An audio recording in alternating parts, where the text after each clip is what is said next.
Avenu shalom alehem, avenu shalom alehem. Bisa pula tuan syekhnya di depan santri, di dalam masjid, anak-anak diajarkan lagu. Lagunya Avenu salam alaihim, Avenu salam alaihim. Itu salam Yahudi, bodoh. Mazhab apa? Lah, kok pakai mazhab? Nanti saya jawab aneh lagi. Mazhab saya mazhab Bung Karno. Saya yakin saudara-saudara ini perjanjian lama pun belum tahu seperti apa bukunya. Mengapa? Karena sudah menganggap yang paling benar itu satu saja. Nabi Muhammad juga sudah mendeklar zalikal kitab la raib. Itu Nabi Muhammad yang mendeklar itu atas wahyu ilahi, bukan kalam Allah. Melangkah sedikit haram, kesini bid'ah, ke depan sedikit keluar dari ajaran Rasul. Kok seperti pernah ketemu Rasulullah saja. Kita ini ahlus sunnah wal jamaah. Ini orang mesti ditangkap ini. Antek Yahudi.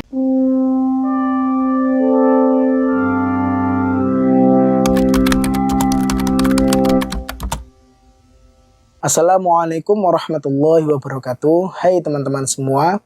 Beberapa waktu yang lalu, Pondok Pesantren Al-Zaitun ramai menjadi bahan perbincangan publik terkait kontroversi-kontroversinya. Banyak sekali kritikan dari masyarakat mengenai pemahaman dan ajaran yang dianggap berbeda dan tidak sesuai dengan syariat Islam. Pada video kali ini, saya akan paparkan sekelumit sejarah serta akan saya tunjukkan beberapa bukti kesesatan-kesesatan daripada Pondok Pesantren Al-Zaitun. Mari kita mulai.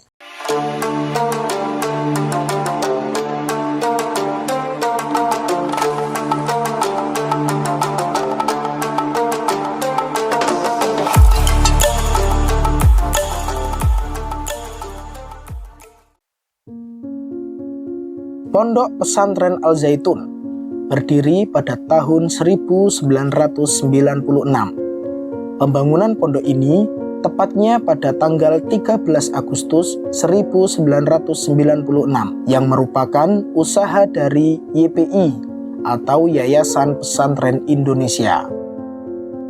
Saat itu, Pondok Pesantren Al-Zaitun dibangun di lahan yang luasnya sekitar 1.200 hektar.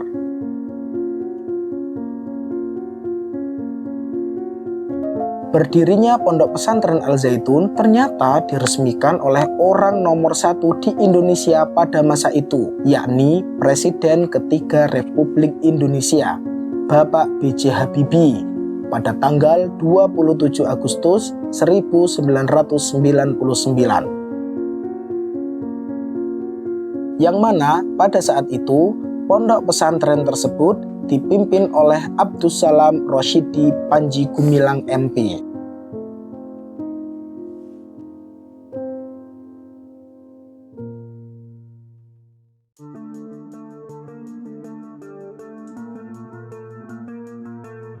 Fakta yang sangat membuat kaget banyak pihak adalah Pondok Pesantren Al-Zaitun merupakan pondok pesantren terbesar se-Asia Tenggara. Wow, keren sekali ya. Hal tersebut diungkapkan oleh media Washington Times pada tahun 2005 silam yang mengatakan bahwa Al-Zaitun merupakan pesantren terbesar se-Asia Tenggara.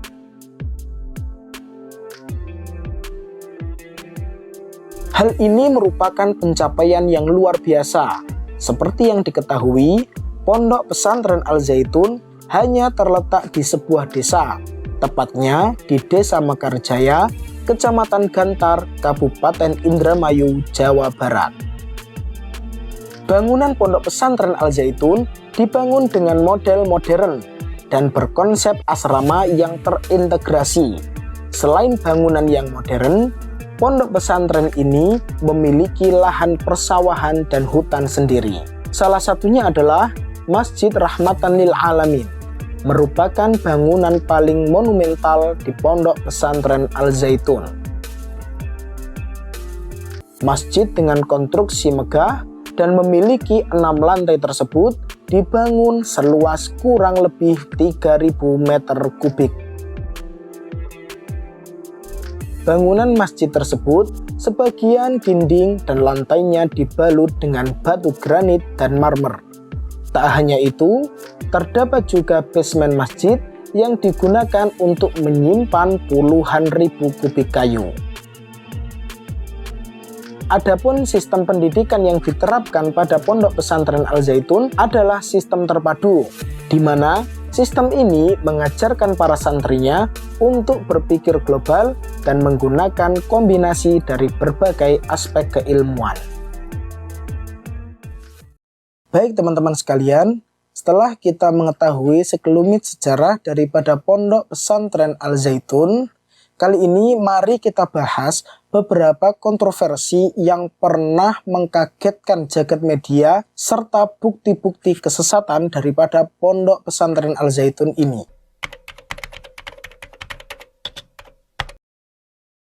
Kontroversi yang pertama adalah sholat dengan shaf yang renggang dan juga sholat dengan shaf yang bercampur antara laki-laki dan perempuan. Untuk masalah yang soft direnggangkan, mereka beralasan bahwasannya itu didasarkan dengan Quran surat Al-Mujadalah ayat 11. Apakah benar seperti itu?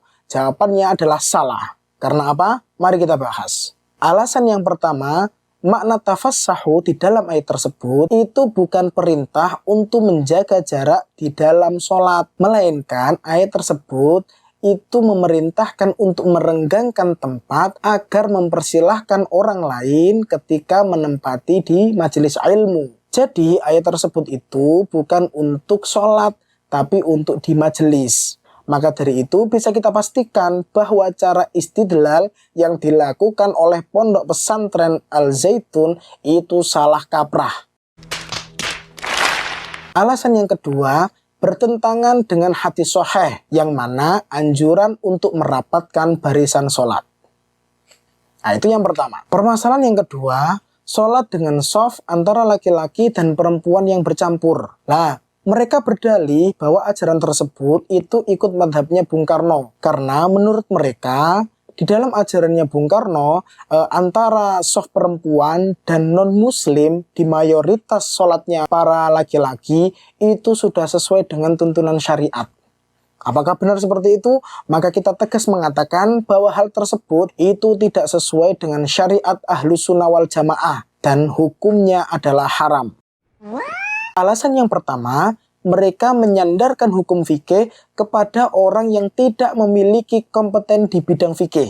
Alasan yang kedua, menimbulkan kekacauan di masyarakat awam. Seakan-akan barisan formasi sholat tersebut itu disyariatkan, padahal nyatanya tidak. Kalau dalam kaidah kita kenal dengan istilah syar'u ma lam yusyra', mensyariatkan sesuatu yang bukan bagian dari syariat. Oh my God!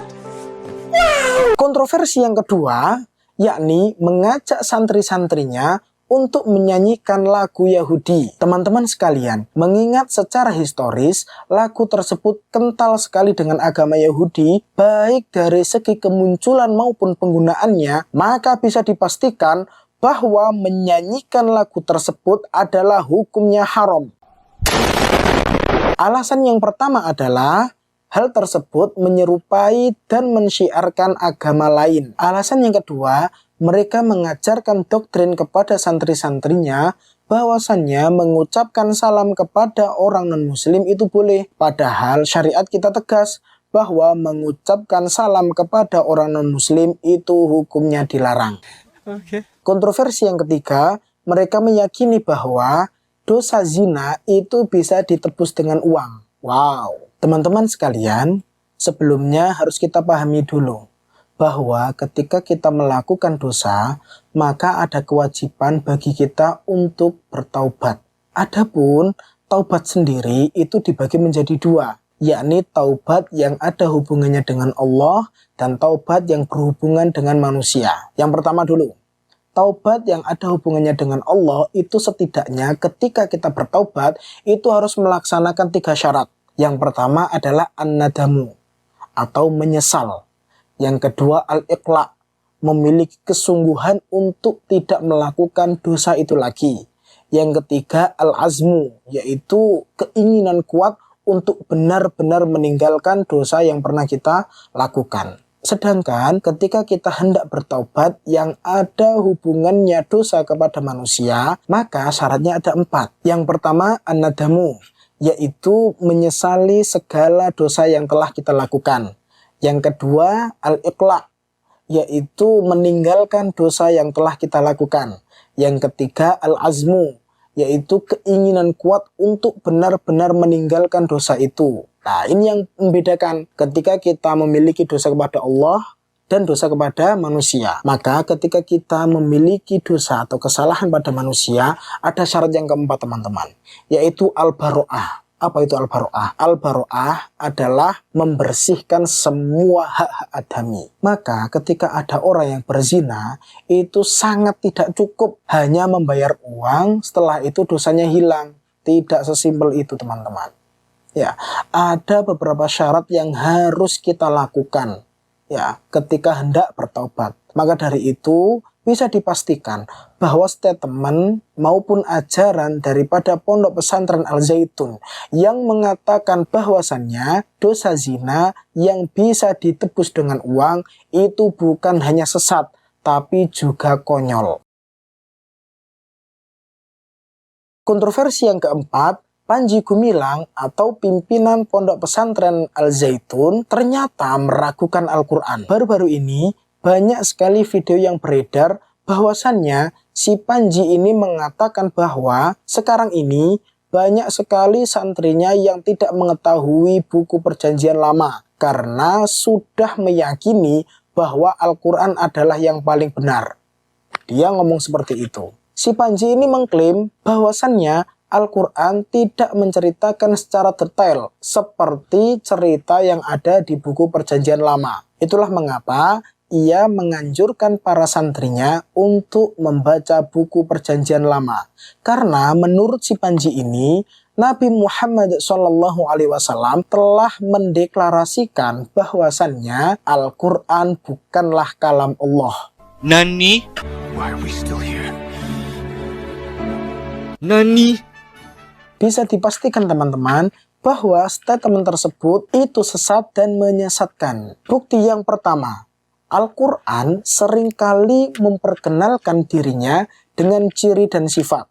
Salah satunya adalah bahwa ia merupakan kitab yang keotentikannya itu dijaga oleh Allah Subhanahu wa Ta'ala. Dalilnya adalah Quran surat Al-Hijr ayat 9. Inna nahnu nazzalna dzikra wa inna lahu lahafizun. Allah berfirman di dalam Al-Quran bahwasannya kamilah yang menurunkan al-dzikra atau Al-Quran dan kami pulalah yang menjaganya. Bukti yang kedua adalah Al-Quran juga seringkali memperkenalkan dirinya sebagai firman-firman Allah dan menantang siapa saja yang tidak percaya bahwa Al-Quran itu memang firman dari Allah. Dalilnya bisa dilihat di Quran surat Al-Baqarah ayat 23. Wa in kuntum fi raibim mimma nazzalna ala abdina fa'tu bi suratim mim mithlih.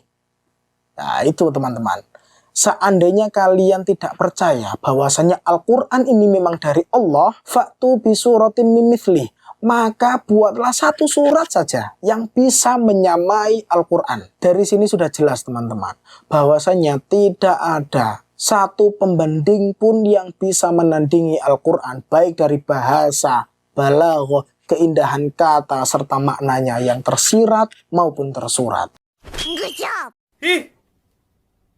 Dari sini bisa kita simpulkan bersama-sama bahwasannya banyak sekali bukti kesesatan daripada Pondok Pesantren Al-Zaitun, yang mana hal tersebut sangat berbahaya bagi masyarakat awam. Maka dari itu, saran kami, kita harus selektif ketika hendak menimba ilmu di pondok pesantren. Jangan hanya karena mewahnya, jangan hanya karena besarnya atau megahnya atau terkenalnya, tapi di dalamnya ternyata banyak sekali kesesatan-kesesatan. Carilah pondok pesantren yang memang memiliki sanad keilmuan yang jelas dan kredibel. Semoga bisa dipahami dengan baik. Kurang lebihnya mohon maaf. Ihdinas siratal mustaqim. Wassalamualaikum warahmatullahi wabarakatuh.